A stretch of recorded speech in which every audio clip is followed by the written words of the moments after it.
In a bustling city park, an elderly man named Jacob sat quietly on a bench every day. Jacob had been paralyzed from the waist down for years due to an accident. Beside him lay a small box with a sign that read, "I cannot walk. Please help." The park was always crowded, yet very few people stopped to drop a coin into his box. Jacob often felt invisible, as if his sign blended into the background noise of the city. One bright morning, a young man named Daniel, who was a writer, passed by Jacob. Unlike the others, Daniel noticed the empty box and the worn-out sign. He dropped some coins and stood there for a moment, observing the flow of people.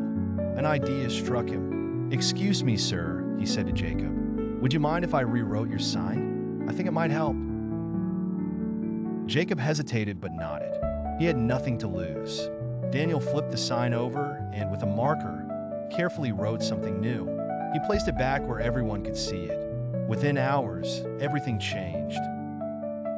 People began stopping, reading the sign, and smiling before dropping coins into Jacob's box. By the afternoon, the box was nearly full.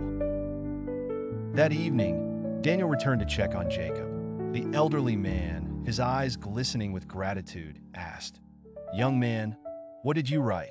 Everyone has been so generous today." Daniel smiled and said, "I simply changed the perspective. Your sign now reads, 'It's a beautiful world, but I can't walk to see it.'" Jacob was speechless.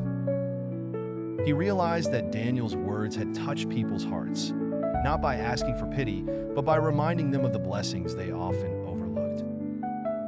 This story teaches us the immense power of perspective and the words we choose.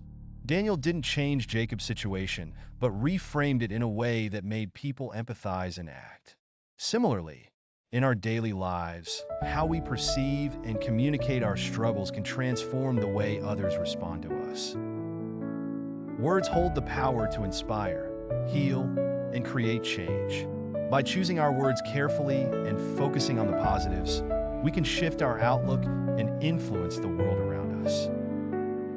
Whether it's uplifting ourselves during tough times or encouraging others, our words can be the bridge to understanding and compassion. How to apply this lesson? Number 1, reframe your challenges. Instead of focusing on what you lack, highlight what you still have. Gratitude opens doors. Number 2, speak positively.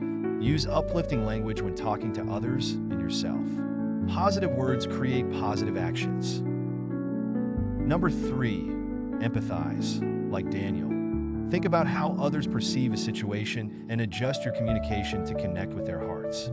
Remember, a small change in perspective can lead to monumental shifts in outcomes. So, next time life feels overwhelming, pause and think, how can I see this differently? You might just find the inspiration you need to keep moving forward.